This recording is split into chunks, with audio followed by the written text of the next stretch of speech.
Good afternoon, ladies and gentlemen. It is a great honor for me to be part of your international seminar today. Thank you very much for the invitation. My name is Jana Pieriegud. I'm a transport economist with a background in rail engineering, transport economics, and management. I have more than 20 years experience in the research, development, and innovation activity, transport market analysis, and strategic consultancy for business and public administration. I'm a professor in the Institute of Infrastructure, Transport and Mobility at Warsaw School of Economics. This is the oldest economic university in Poland. As independent expert, I also work for a number of research and innovation institutions in Poland and abroad, such as Climate, Infrastructure and Environment Executive Agency established by the European Commission. I am a member of the scientific committee of the European Union Rail Joint Undertaking and the Digital Platform Award. This is a competition organized by the International Union of Railways for the best digital solution of the year. I am based in Poland, the Central European country with about 40 million inhabitants. It is the sixth rail market in terms of passenger transport in the European Union and the second rail freight market behind Germany. Today I would like to share with you some insights into Europe's digital transformation strategy and development of digital solutions on rails. I will start with a brief review of current trends. Next, we'll introduce the vision, targets, and funded programs which will support digital transformation in Europe by 2030. And at the end, I will point out the main technologies, concepts, and to give you some examples and to underline challenges in the process of digital transformation of rails. At the beginning, let's have a quick look at the key factors and drivers of digital economy.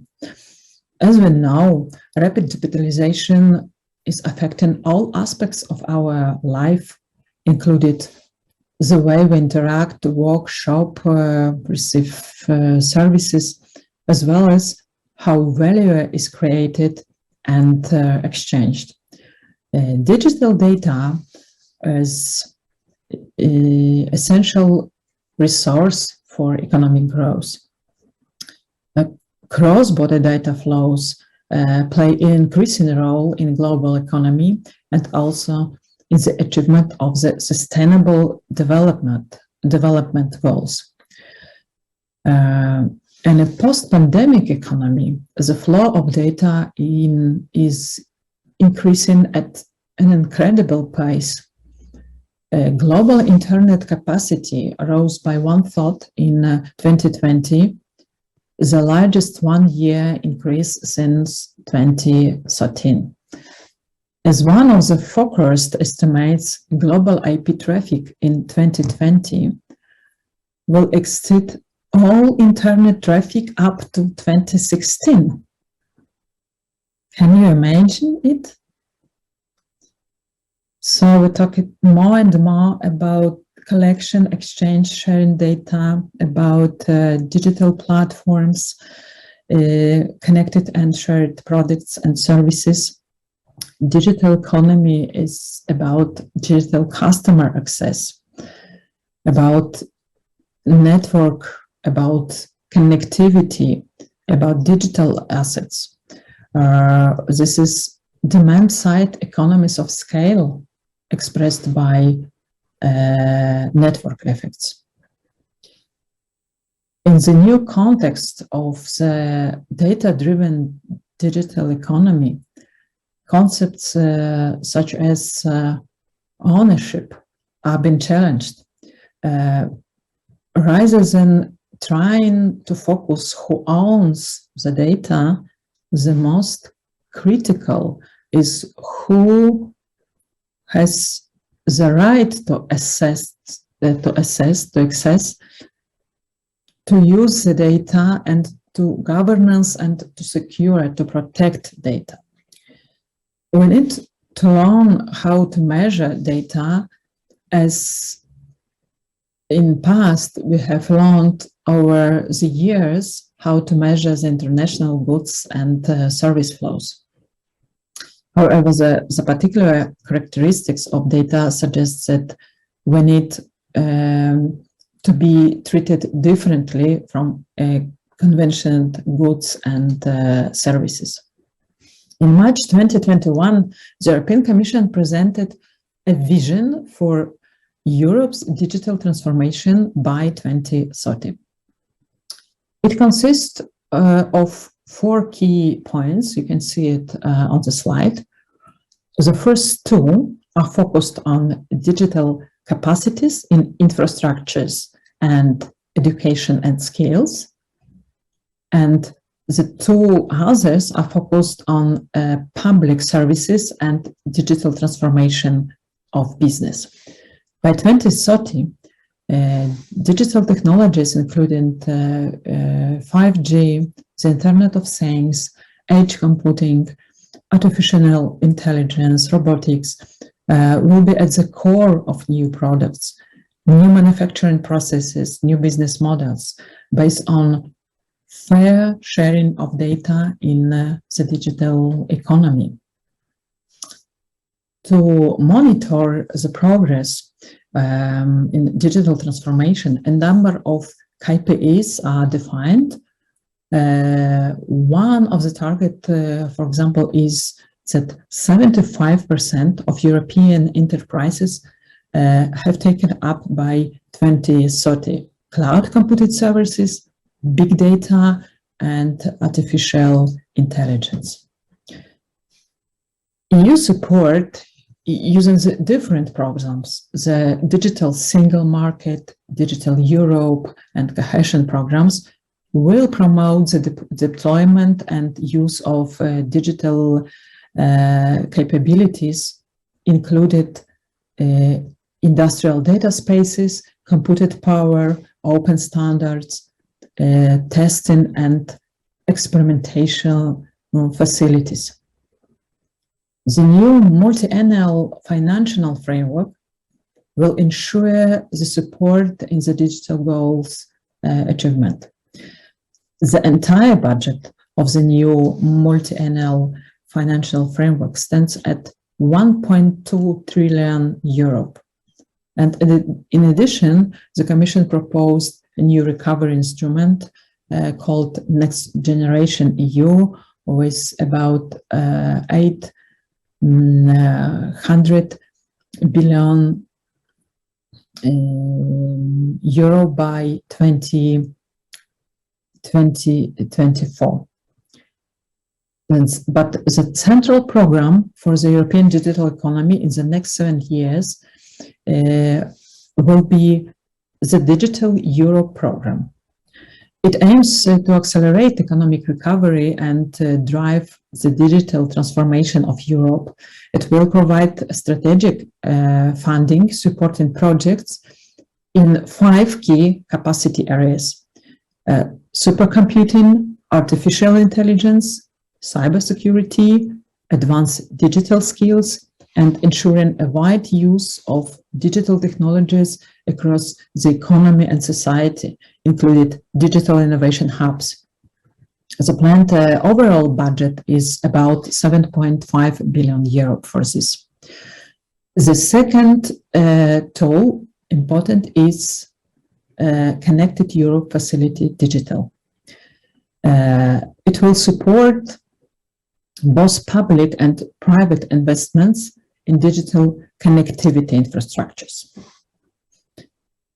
The second essential tool is Horizon Europe. a program for research and innovation. It will fund vital research in resilient and the green and digital transition. For Europe's digital strategy to be successful, international digital partnership will be built. It will offer the opportunity to carry out joint research activities, including under joint undertakings on industrial issues involving technology as 6G, quantum, or the use of digital technology in the fight against climate change.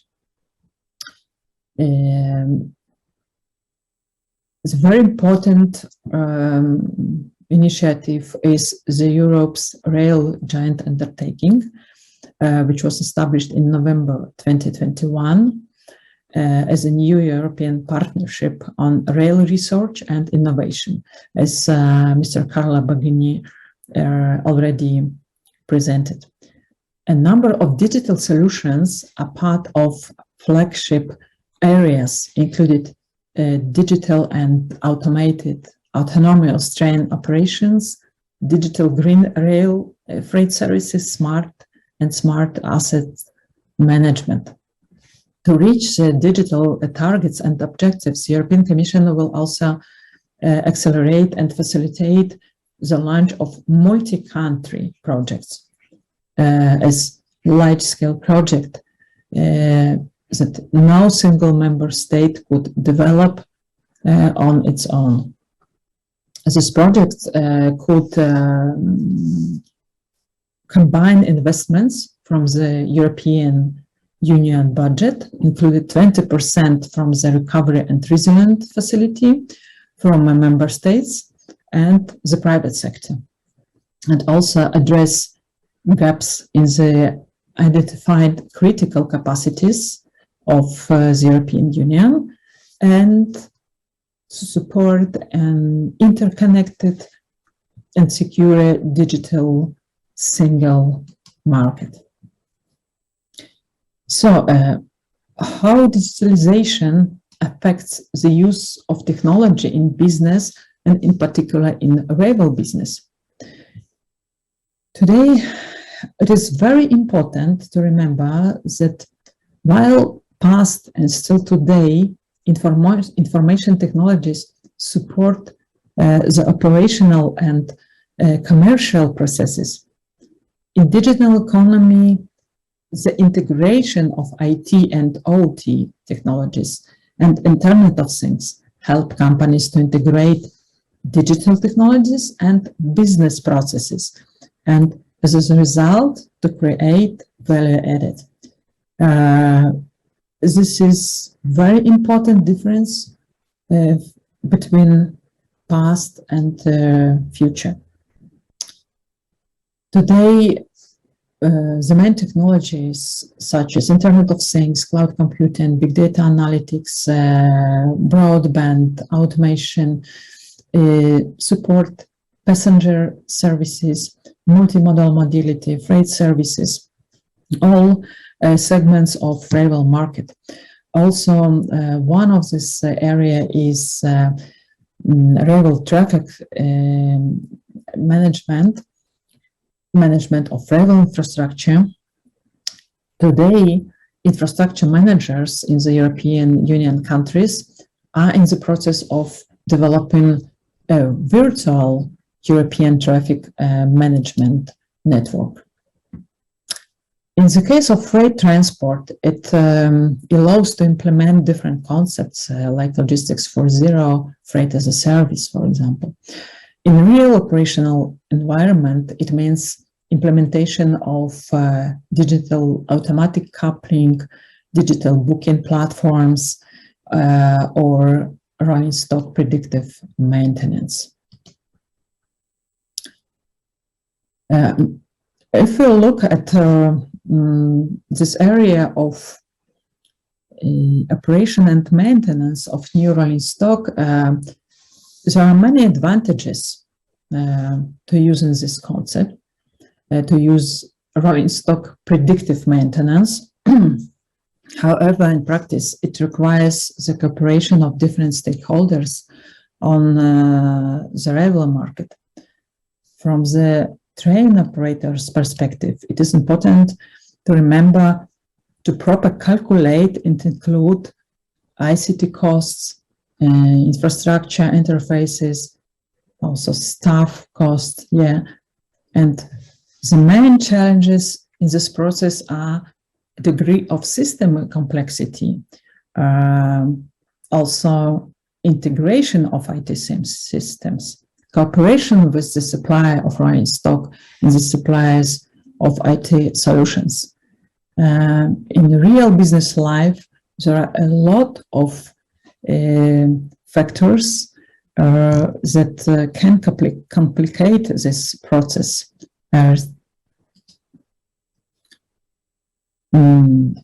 If we look how to create added value for passenger services, the well-known concept there are connected commuter, smart ticketed, for example, or mobility as a service.